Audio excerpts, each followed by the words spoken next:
Salut à tous, dans cette vidéo on va voir une nouvelle fonctionnalité sur DaVinci Resolve qui va vous permettre d'animer des PNJ super simplement, donc typiquement bouger la main d'un personnage, bouger sa tête, bref bouger plein d'éléments. En fait c'était déjà disponible dans les versions d'avant mais c'était disponible en version avec des points. Là ils ont amélioré ça et en fait ils se sont vraiment inspirés d'After Effects pour réaliser la même chose. Ce nœud il s'appelle le Warper ou déformation en français. Donc dans cette vidéo on va voir comment l'utiliser et surtout à quoi il va servir et donc c'est parti. Alors déjà la première chose qu'on va venir faire c'est qu'on va venir créer un PNJ typiquement d'un personnage pour pouvoir s'entraîner. Donc là, on peut venir l'utiliser sur ChatGPT parce que ChatGPT en fait vient d'améliorer sa création d'images et maintenant fait vraiment des très bonnes images. Donc là, typiquement, on pourrait lui dire c'est pas un basketteur en PNJ en T-pose. Donc pourquoi T-pose? C'est juste comme ça sera beaucoup plus simple en fait pour pouvoir animer typiquement ses bras, sa tête, parce que chaque élément seront bien séparés. Souvent en fait c'est un peu dur d'animer un personnage avec cet outil quand les bras sont proches du corps ou de la tête, parce que du coup DaVinci Resolve va aussi un petit peu bouger la tête. Bref, je vais vous montrer ça tout de suite, on attend juste que l'image se génère. Et là vous voyez que donc il nous a fait notre image en plus en PNJ. Là on pourrait lui demander en 1901 par 1080, mais là ça me paraît bien. Donc là il a fait la T-pose. Donc il nous a mis le ballon de basket aussi.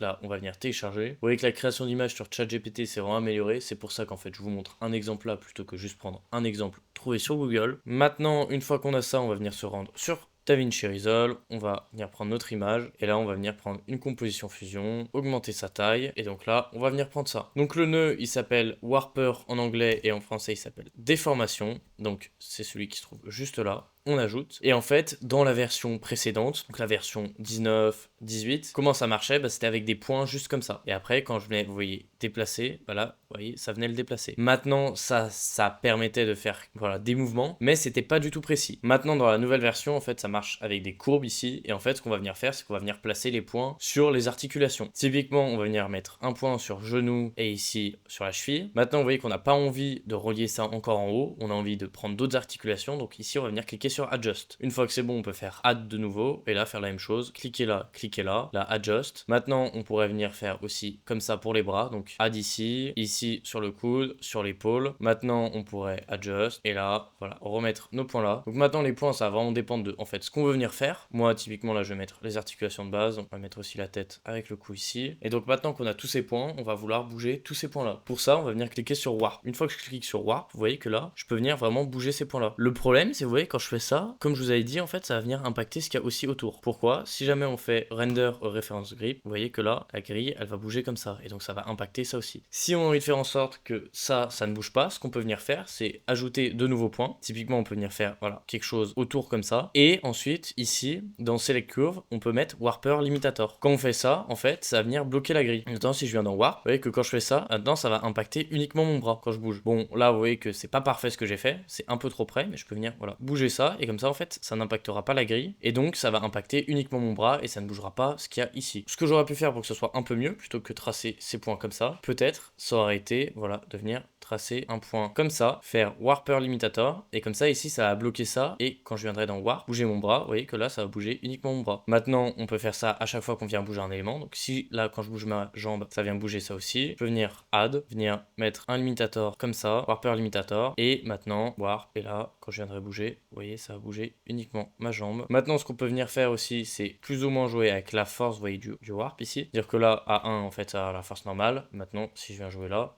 ça sera moins fort. Maintenant, on peut aussi venir jouer avec la taille des points juste ici, donc ça sera plus ou moins fort. Et enfin, là, on a pas mal de trucs. Typiquement, si on veut un Warp de meilleure qualité, si on veut que on ait, par exemple, notre Warp qui soit en matière un peu jelly, donc vous voyez, quand je vais bouger là, ça aura une matière beaucoup plus molle, beaucoup plus flasque. Sinon, je peux avoir fabrique, sinon rubber. Donc ça va donner des textures différentes à votre personnage. Et maintenant, si on a envie en fait de faire des keyframes avec tout ça, on doit bien sélectionner Warp du coup et aller dans Warp Keyframe. Maintenant, on met ça à 0. On peut mettre par exemple à 60 et on peut mettre par exemple, je sais pas, à 125. Et donc à 60 ici, je vais mettre mes Warp. Donc typiquement, là, je vais mettre mon bras un petit peu baissé ici. Mon épaule, je vais la rapprocher. Mon bras, je vais le bouger là. Là, je fais très rapidement, bien évidemment. Ma jambe, je vais venir la décaler comme ceci. Ma tête, tac, je peux venir la mettre comme ça. Je peux venir bouger mon bras. Donc là, je fais ça assez vite. Vous vous doutez qu'il faut mettre des limitateurs parce que sinon, ça va donner un résultat un un petit peu bizarre. Moi je vous conseille d'enlever la grille quand vous faites ça parce que sinon ça gêne un petit peu. Voilà.